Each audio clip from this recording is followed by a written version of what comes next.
Hello दोस्तों। आज हम छत्तीसगढ़ प्रोफेशनल एग्ज़ाम बोर्ड 2016 में जो आपका सिविल इंजीनियरिंग का पेपर हुआ था, आज उसका पार्ट 6 करेंगे। जिस दोस्त ने हमारे बाकी के पार्ट्स नहीं देखे हैं वो प्लेलिस्ट में जाकर देख सकता है, तो प्लीज़ वीडियो को पूरा देखिएगा। पहला क्वेश्चन है, which of the following test is use to estimate soundness of ordinary Portland cement. Options में आपको कुछ टेस्ट दे रखे हैं और पूछा है कि साधारण पोर्टलैंड सीमेंट की साउंडनेस जांचने के लिए निम्न में से कौन सा टेस्ट किया जाता है। ली चेटेलियर टेस्ट करते हैं, अब्राम स्लम्प कोन टेस्ट करते हैं, फ्लो टेबल टेस्ट करते हैं या फिर मोर्टार बार टेस्ट करते हैं। तो इसके लिए करते हैं ली चेटेलियर टेस्ट। ऑप्शन ए आपका सही रहेगा। इससे संबंधित कुछ जरूरी बातें डिस्कस करेंगे। ये टेस्ट सीमेंट में प्रेजेंट मुक्त अवस्था में चूना का पता लगाने के लिए किया जाता है। सीमेंट का साउंडनेस टेस्ट ज्ञात करने के लिए बनाए जाने वाले पेस्ट के लिए सीमेंट में इसके भार का 0.78 पी पानी मिलाया जाता है। और आपकी साधारण सीमेंट के लिए साउंडनेस की जांच के लिए सीमेंट का एक्सपेंशन 10 mm से अधिक नहीं होना चाहिए। ये पॉइंट भी आपका मोस्ट इम्पोर्टेंट है। अगला क्वेश्चन है, which of the following is note A supplementary cementation material. यहाँ पर आपसे पूछा है निम्न में से कौन अनुपूरक सीमेंटीकरण पदार्थ नहीं है। ऑप्शंस आपको दे रखे हैं, फ्लाई एश, माइक्रोसिलिका, रिस्क हस्क एश या फिर केओलिनाइट। ऑप्शन डी आपका सही रहेगा, केओलिनाइट। यहाँ पर कुछ पॉइंट और हम देखेंगे। फ्लाई एश, माइक्रोसिलिका, रिस्क हस्क का यूज जो है सीमेंट के साथ किया जाता है। ये पदार्थ सीमेंट में अनुपूरक के रूप में यूज किए जाते हैं, जबकि केओलिनाइट एक प्रकार की क्ले होती है जिसका यूज चीनी मिट्टी के बर्तन बनाने के लिए किया जाता है। इसमें से भी आपके जो भी क्वेश्चन निकलेंगे वो आपको याद रखने होंगे। अगला क्वेश्चन आपका हाईवे इंजीनियरिंग से है, what is the width of carriageway to be adopted for 2 lane road with raised curve. इस क्वेश्चन में पूछा है कर्व युक्त वाले 2 लेन रोड के लिए अपनाए जाने वाले कैरिजवे की चौड़ाई कितनी होती है। ऑप्शंस आपको दे रखे हैं, 8 मीटर, 7.5 मीटर, 7 मीटर या फिर 5.5 मीटर। ऑप्शन बी आपका सही रहेगा, 7.5 मीटर। यहाँ पर आपको लेन दे रखी है और सड़क की चौड़ाई, single lane, double lane, double lane curve सहित और 3 लेन, इनके लिए कितनी चौड़ाई रखी जाएगी। आप चाहें तो इसका स्क्रीनशॉट ले सकते हैं।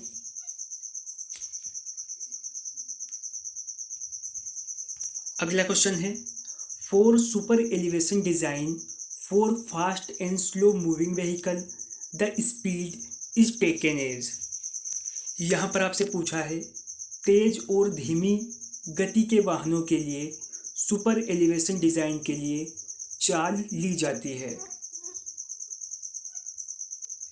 डिज़ाइन चाल की 80%, डिज़ाइन चाल की 75%, डिज़ाइन चाल की 70% या फिर दिए गए ऑप्शंस में से कोई भी नहीं। ऑप्शन बी आपका सही रहेगा।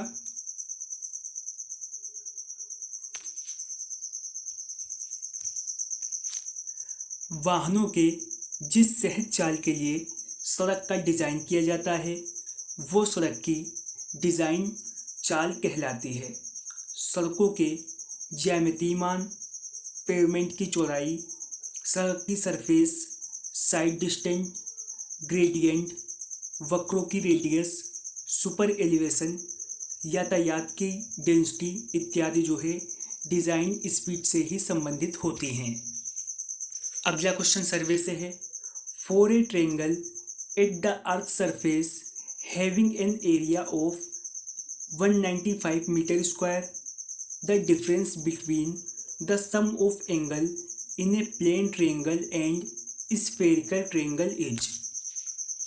आपसे पूछा है, पृथ्वी की सतह पर एक त्रिभुज का क्षेत्रफल 195 स्क्वायर मीटर है।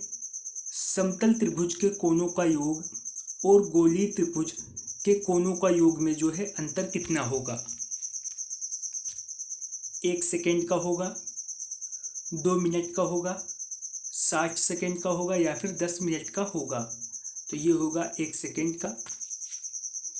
अगला क्वेश्चन है, according to Indian standard the Poisson ratio of structural steel is usually assumed to B.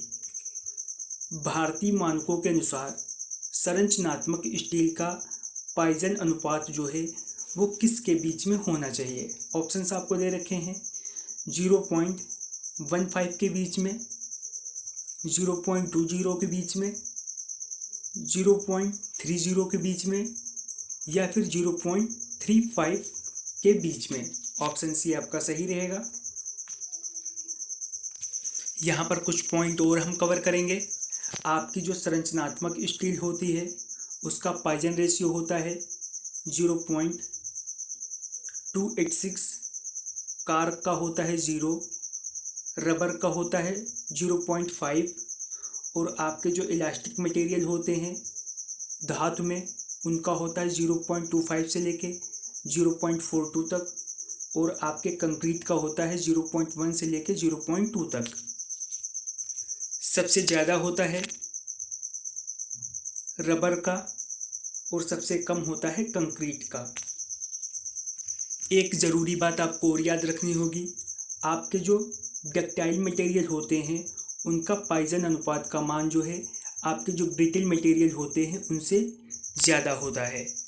अगला क्वेश्चन है, the area used for computing permissible compressive stress in structural steel design is the. इस question में पूछा है संरचनात्मक steel design में permissible compressive stress की गणना के लिए प्रयुक्त एरिया है।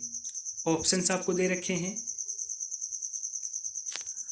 Gross sectional area, area of the fastener only या फिर gross sectional area plus area in connections, effective overlapped area. Option A आपका सही रहेगा, ग्रॉस सेक्शनल एरिया। अगला क्वेश्चन है, according to working stress method the limiting value of permissible tensile stress for a reinforce concrete member in tension for HY steel of grade Fe415 is. यहाँ पर आपसे पूछा है वर्किंग स्ट्रेस मेथड के अनुसार grade Fe415 वाले HYSD के तनाव में होने पर प्रबलित कंक्रीट मेंबर हेतु परमिसिबल टेंसाइल स्ट्रेस की सीमांत मान क्या होगा? ऑप्शन बी आपका सही रहेगा, 230 न्यूटन mm स्क्वायर। ग्रेड अगर Fe 500 है तो उसके लिए ये मान रहेगा 275 न्यूटन mm स्क्वायर और आपकी डिफॉर्म बार के लिए ये मान IS 432 के अनुसार 190 न्यूटन mm स्क्वायर लिया जाता है और आपकी माइल्ड स्टील के लिए ये मान 140 न्यूटन mm स्क्वायर लिया जाता है। ये भी सारे पॉइंट जो है आपको कंसीडर रखने होंगे। अगला क्वेश्चन है, which of the following is not a valid assumption in working stress method for reinforce concrete design. यहाँ पर आपसे पूछा है रेनफोर्स कंक्रीट डिज़ाइन के लिए निम्न में से कौन सी वर्किंग स्ट्रेस मेथड की वैध धारणा नहीं है? ऑप्शंस आपको दे रखे हैं, plane section remains plane before and after bending, bond between steel and concrete is perfect, या फिर tensile strength of concrete can not be ignored, या फिर concrete is elastic. Option C आपका सही रहेगा। कंक्रीट की जो टेंजाइल स्ट्रेंथ होती है उसे इग्नोर नहीं किया जा सकता। यहाँ पर कुछ क्वेश्चन और हम डिस्कस करेंगे। प्लेन भाग में भार लगाने पर बेंडिंग के पहले और बेंडिंग के बाद भी वो प्लेन में ही रहता है। स्टील और कंक्रीट के बीच बॉन्डिंग सबसे अच्छी रहती है। कंक्रीट एक इलास्टिक मटेरियल होता है। वर्किंग लोड पर स्टील और कंक्रीट का प्रतिबल विकृत संबंध एक सीधी सरल रेखा में होता है। सभी टेंजाइल प्रतिबल प्रबलन इस्पात द्वारा वहन किए जाते हैं। कंक्रीट और स्टील में बॉन्ड प्रत्यास्था सीमा तक परिपूर्ण होता है। फिर आपका लास्ट क्वेश्चन है, as per the Indian standard on design of reinforce concrete structure the characteristic strength is defined as the strength of material below which not more the X% of the test result are accepted to fall where X is। यहाँ पर आपसे पूछा है, प्रबलित concrete संरचनाओं के design हेतु भारतीय मानक के अनुसार विशिष्ट सामर्थ्य पदार्थ का वह सामर्थ्य है जिसके नीचे X% से अधिक नहीं परीक्षण परिणाम गिराने की अपेक्षा नहीं होता है। यहाँ X है, तो यहाँ पर एक से ऑप्शन भी आपका सही रहेगा। यहाँ पर आपको सोल्व कर रखा है। कंक्रीट की कैरेक्टरिस्टिक स्ट्रेंथ वो स्ट्रेंथ होती है जिसकी न्यूनतम 95% जाँच प्रतिदर्श पुष्टि करे और केवल 5% जाँच वह स्ट्रेंथ दर्शाने में विफल रहे। कंक्रीट की स्ट्रेंथ उसके टेस्ट 150 mm मानक घन बनाकर किया जाता है।